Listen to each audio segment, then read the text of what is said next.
My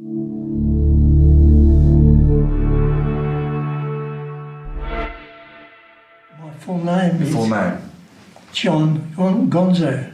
What about Giovanni Gonzo? What's... And that went by the wayside.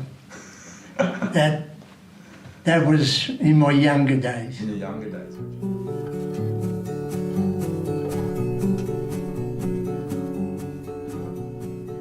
From him, I realised I really wanted to be a positive male role model and be a tough bloke, which he was.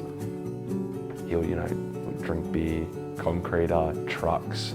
He would throw axes. He would kill shit. But then he was also kind. Like he would treat his daughters, my mum and my aunties with so much respect. Mindfulness, scene 1, shot 1, take 1.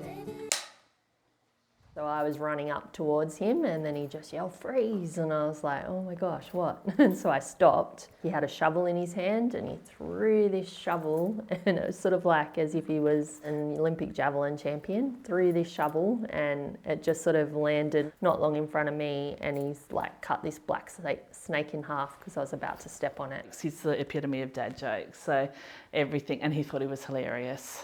And he'd say the same joke over and over again. Our grandfather, Poppy, he was very much a boy.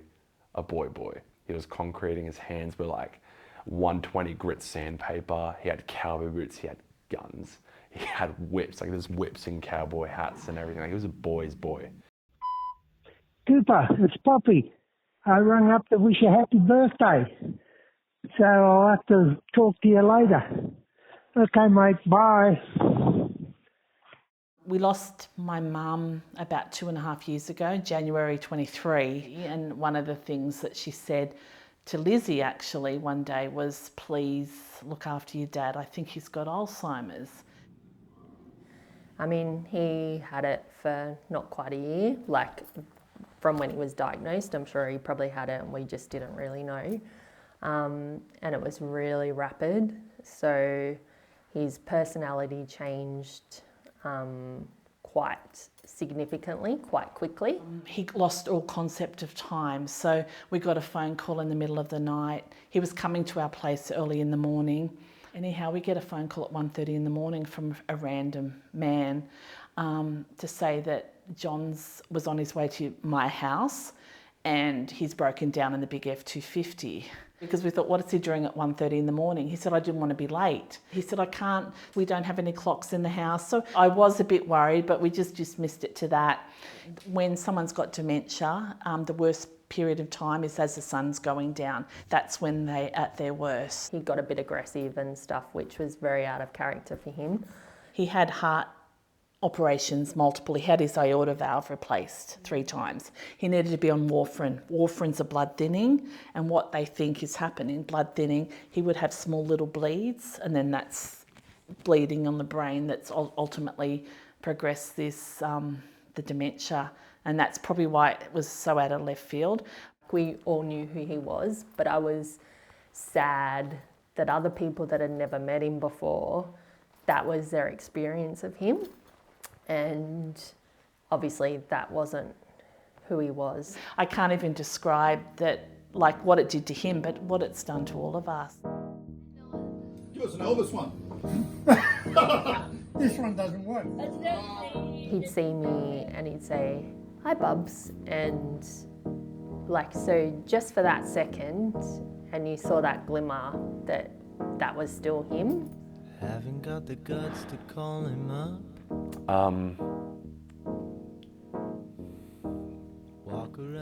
There's one thing I regret, and I don't regret a lot of things in my life. And that was that when I got my shitbox of a ute, a black Navara, it was a horrible car, but it was a truck that I camping. And when Grandma passed, I promised to my Poppy that I would take him on a trip to Yenda, which is where he grew up, in like the country, New South Wales. And there's nothing in Yenda, there's actually nothing. I think there might be a post office. But all I wanted to do was take him on that trip. because I wanted to see his world and what he wanted with his life, and that was everything to him. And my only regret is that my car broke down and lost its engine before I could have taken him. And by the time I could have, worked out something, he lost his marbles. So I could have never taken to that trip.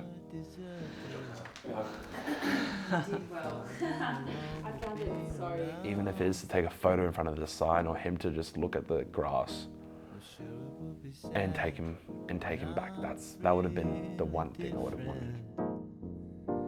And even though you barely know each other, it still hurts watching him fade away.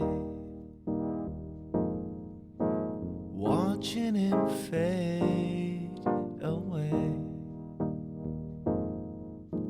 Watching him fade